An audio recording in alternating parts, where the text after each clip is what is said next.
नमस्कार। मैं पवन कुमार और आज के इस वीडियो में मैं आपको वो सारी चीज़ें समझाने का प्रयास करूँगा जो आप 10वीं परीक्षा उत्तीर्ण करने के पश्चात करना चाहेंगे।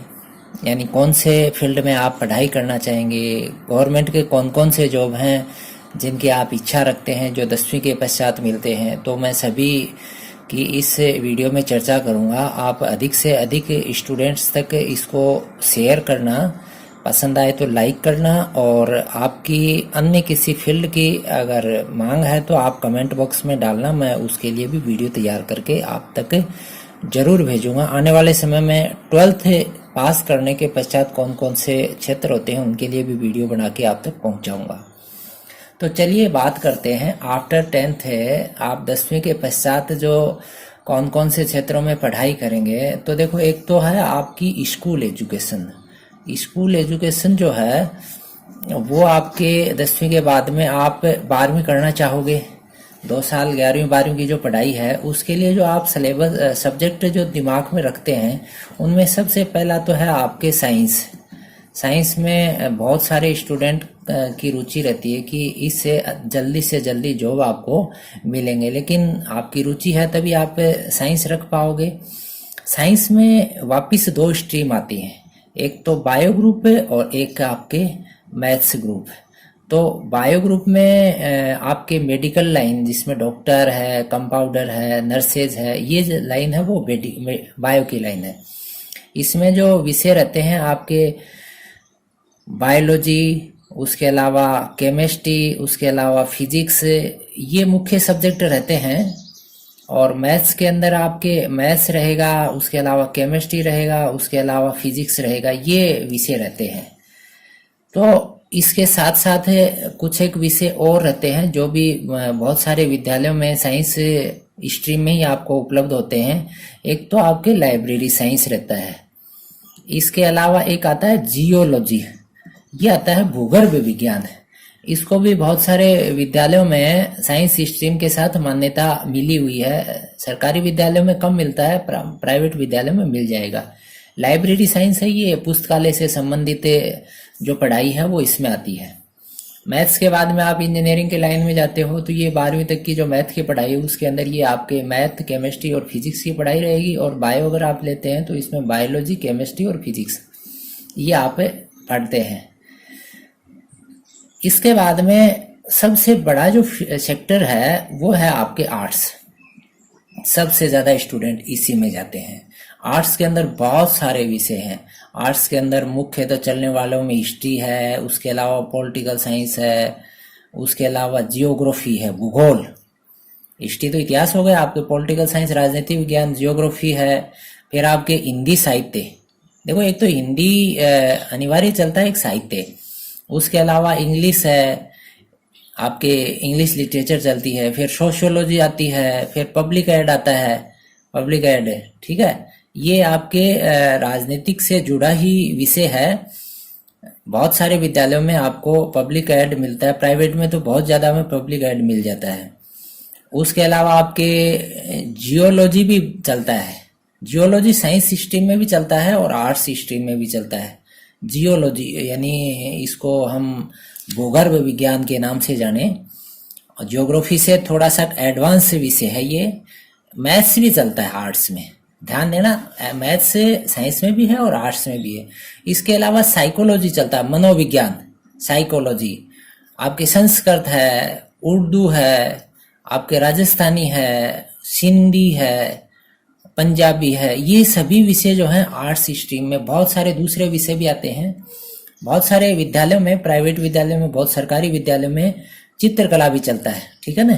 फाइन आर्ट, चित्रकला भी चलता है। ये अच्छा स्कोरिंग विषय, प्रैक्टिकल होते हैं इसमें ध्यान देना। देखो प्रैक्टिकल एक तो फाइन आर्ट में है, एक आपके साइकोलॉजी है, इसके अलावा आपके जियोग्राफी है, जियोलॉजी है। ये जो विषय हैं इनके अंदर प्रैक्टिकल भी होते हैं। तो अच्छा स्कोर करते हैं, अच्छे जॉब हैं। बाद में बहुत सेक्टरों में आर्ट्स वाले स्टूडेंट की मांग ज्यादा रहती है। इसके बाद में जो दूसरा बड़ा वर्ग आता है, आप स्कूल की पढ़ाई करेंगे ना 2 साल तक की, उसके अंदर सबसे बड़ा वर्ग तो आर्ट्स का रहता है।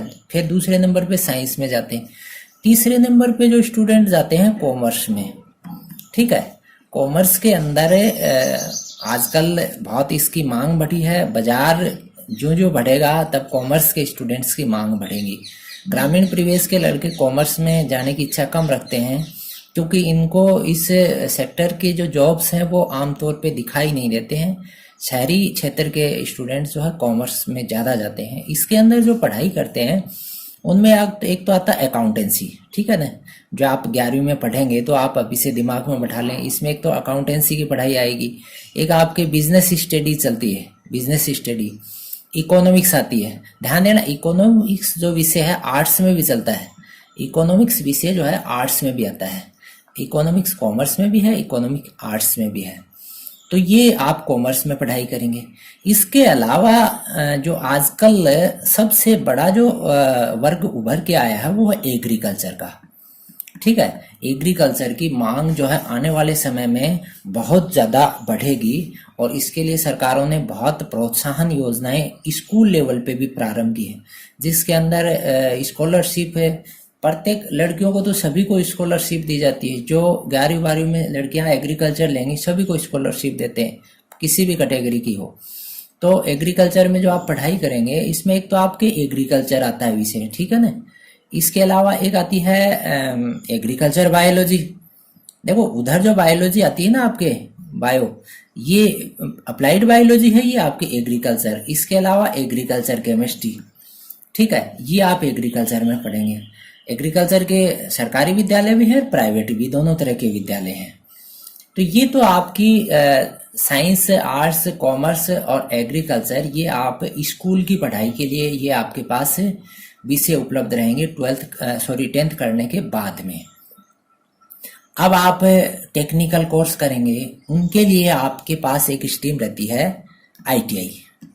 10वीं के बाद में ITI करते हैं, बहुत सारे लड़के ITI में जाते हैं, और ITI के द्वारा बहुत जॉब जो हैं मिलते हैं आजकल। तो ITI में जो स्ट्रीम चलती हैं उसमें 3 तरह की स्ट्रीम है। एक तो 1 साल के लिए, एक दूसरी स्ट्रीम 2 साल के लिए, और तीसरी स्ट्रीम 3 साल के लिए। तो हम 1 साल वाले की बात करें तो 1 साल की जो ITI का कोर्स है इसमें आपके डीजल मैकेनिक और आपके पंप ऑपरेटर, ठीक है, ये 2 जो कोर्स हैं ये 1-1 साल के हैं। डीजल ऑपरेटर है और एक पंप ऑपरेटर, 1-1 साल के कोर्स हैं। 2 साल वाले सबसे ज़्यादा कोर्स हैं, ध्यान देना, ITI के अंदर 2 साल के सबसे ज़्यादा कोर्स हैं। इसमें आपके वेल्डर है, इसमें आपके फिटर है, टर्नर है, आपके फायरमैन है। इसके अलावा सबसे ज़्यादा जो चलता है ना वो आपके इलेक्ट्रीशियन है। इलेक्ट्रीशियन का जो ट्रेड है सबसे ज़्यादा चलती है। जो बिजली विभाग में ये लगे हुए हैं आपके लाइनमैन, ये इलेक्ट्रीशियन ट्रेड से ही है। इसके अलावा आपके इलेक्ट्रॉनिक्स है, ठीक है ना, इलेक्ट्रॉनिक्स है। इसके अलावा मैकेनिक है। ये ट्रेड भी 2-2 साल की ट्रेड है। सिविल भी है, सिविल ट्रेड भी है इसमें। तो ये जो ट्रेड है 2-2 साल की है। एक 3 साल की ट्रेड भी आमतौर पे अपने क्षेत्र की जो ITI है उनमें कम है, बहुत रेयर केस ITI में मिलती। 3 साल का जो ITI कोर्स है इसमें एक आता है आपके पाठ्यक्रम tool and die maker, tool and die maker, ठीक है। ये जो कोर्स है ये 3 साल का है, ये स्पेशलाइज कोर्स है। तो इसकी संस्थाएं अपने क्षेत्र में कम उपलब्ध हैं, और आप इन की अगर मांग रखते हैं कि मुझे कौन सी ITI में, कौन सी ट्रेड में मेरी रुचि है, और इसके लिए आप अगर डिटेल से कोई चीज़ समझना चाहे तो उसके लिए भी मैं प्रयास करके आप तक जानकारी जरूर भिजवाऊंगा। ये तो हो गया आपके स्कूल का। फिर आ गया ITI का। फिर तीसरे नंबर पे जो स्टूडेंट जाते हैं वो जाते हैं पॉलिटेक्निक में, ठीक है, पॉलिटेक्निक, ठीक है। पॉलिटेक्निक इंजीनियरिंग है ये, ठीक है। इंजीनियरिंग 4 साल का होता है, ये कितने साल का है? 3 साल का कोर्स है ये। तो 3 साल का कोर्स है, और इसके अंदर प्रैक्टिकल नॉलेज ज़्यादा होने के कारण पॉलिटेक्निक स्टूडेंट को इंजीनियरिंग स्टूडेंट से भी ज़्यादा तवज्जो कई स्थानों पे मिलती है। इसके अंदर जो मुख्य कोर्स चलते हैं वो वैसे ही कोर्स हैं जैसे आपके इंजीनियरिंग में जो BTech करते हैं उनके पास चलते हैं। इनमें एक तो आपके मैकेनिकल इंजीनियरिंग है, आपके कंप्यूटर साइंस है, computer science, CS computer science आपकी, सिविल जो इंजीनियरिंग है ना वो सिविल का जो है पॉलिटेक्निक में भी वही है। इलेक्ट्रॉनिक्स, इलेक्ट्रॉनिक्स इलेक्ट्रॉनिक्स का भी IT पॉलिटेक्निक में बहुत अच्छा स्कोप है। IT है, इंफॉर्मेशन टेक्नोलॉजी, ऑटोमोबाइल है, ऑटोमोबाइल फील्ड में भी बहुत सारे स्टूडेंट रहते हैं।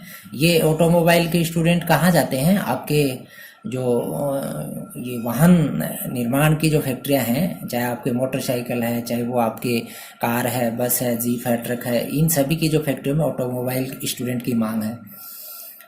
इलेक्ट्रिकल है, इलेक्ट्रिकल इलेक्ट्रिकल पॉलिटेक्निक किए हुए स्टूडेंट को इलेक्ट्रिकल इंजीनियरिंग के बराबर ही जो गवर्नमेंट सेक्टर में JN लगते हैं उस वैकेंसी में बराबर मान्यता मिलती है इसको।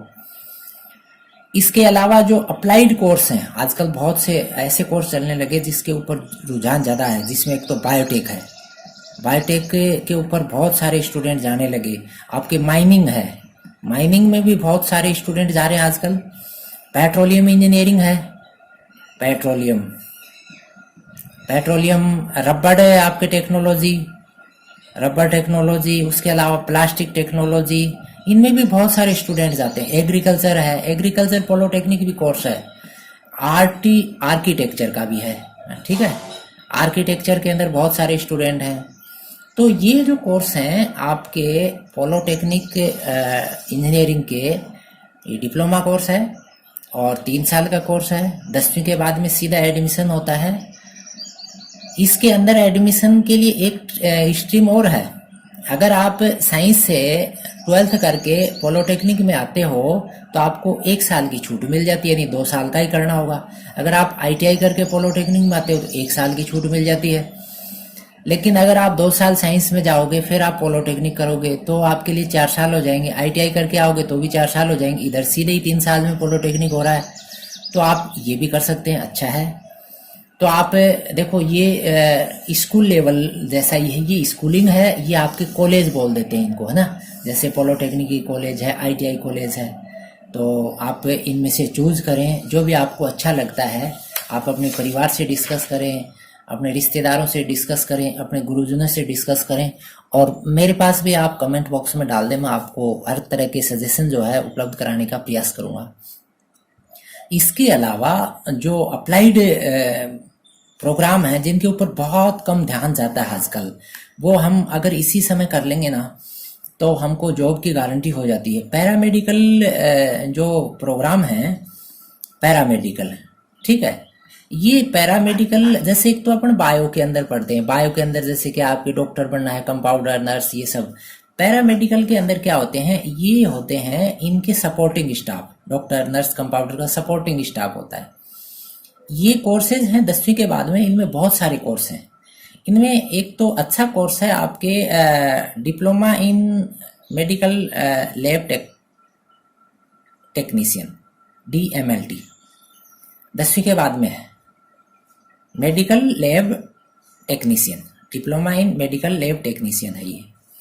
इसके अलावा एक्सरे टेक्नोलॉजी का भी है। एक्सरे टेक्नोलॉजी का डिप्लोमा भी 10वीं के बाद में होता है।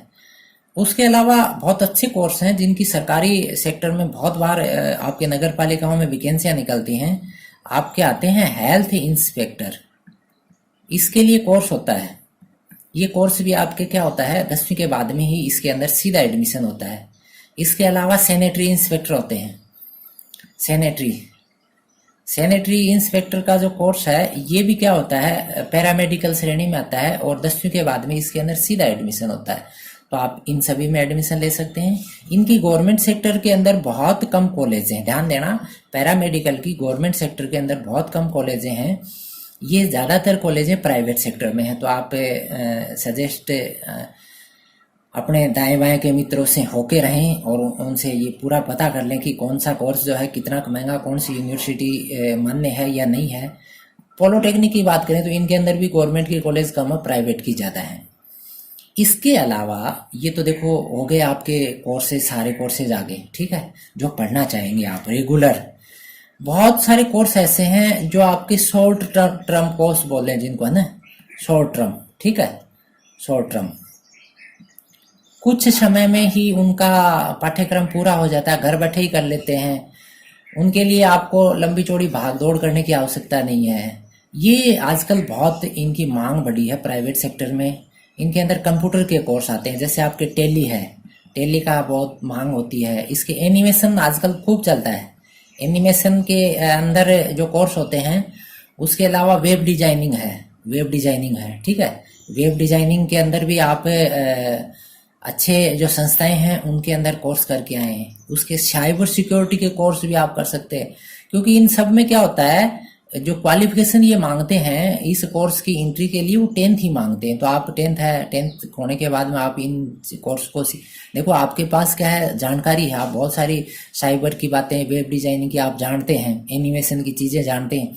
लेकिन आपके पास एक वैध सर्टिफिकेट होने के बाद में क्या हो जाता है कि प्राइवेट सेक्टर में आपको अच्छे जॉब मिल जाते हैं।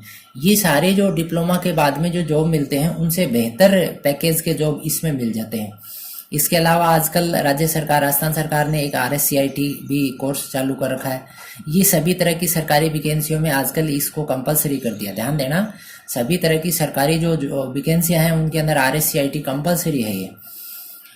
उसके अलावा भाई लड़कियां जो हैं आपके ब्यूटिशियन आपके का कोर्स कर सकती हैं, ज्वेलरी डिजाइनिंग कर सकती हैं, फैशन डिजाइनिंग कर सकती हैं, फोटोग्राफी के कोर्स कर सकती हैं। ये कोर्स जो है शॉर्ट टर्म कोर्स हैं। आप इनके लिए आसपास की कोई भी संस्था को ढूंढ के ये काम कर सकते हैं। इसके बाद में मैं बात करूं आपसे, वो जो चीज़ जिसके ऊपर आपका दिमाग सबसे ज़्यादा रहता है कि हम तो 10वीं के बाद में सीधे ही गवर्नमेंट नौकरी लग जाएं, तो उसके अंदर सबसे ज़्यादा जो चांसेस रहते हैं जॉब के, उनमें रहते हैं डिफेंस के। ध्यान देना, गवर्नमेंट के अंदर 10वीं के बाद में सबसे ज़्यादा जो वैकेंसियाँ रहती हैं वो आपके डिफेंस हैं, ठीक है ना। डिफेंस में आपके एयरफोर्स है, नेवी है, आर्मी है। इनके अंदर आपके एक तो आते हैं GD में, ठीक है, जो जनरल ड्यूटी में सिपाही रहते हैं, ठीक है। उसके अलावा आपके ट्रेड्समैन आते हैं, ट्रेड्समैन आते हैं जिनको अपन 4th ग्रेड कर्मचारी के रूप में काउंट करते हैं। रेलवे में जो D ग्रुप बोले, वैसे ट्रेड्समैन ये डिफेंस के अंदर, इनके अंदर आपको फिजिकल फिटनेस आपकी बहुत सॉलिड होगी, तभी आप इसको फाइट कर पाते हैं। इसके अलावा रेलवे में बहुत सारे जॉब आते हैं 10th के बाद में सीधे ये जॉब आते हैं आपके D ग्रुप के, ठीक है। D ग्रुप के जॉब रहते हैं ये।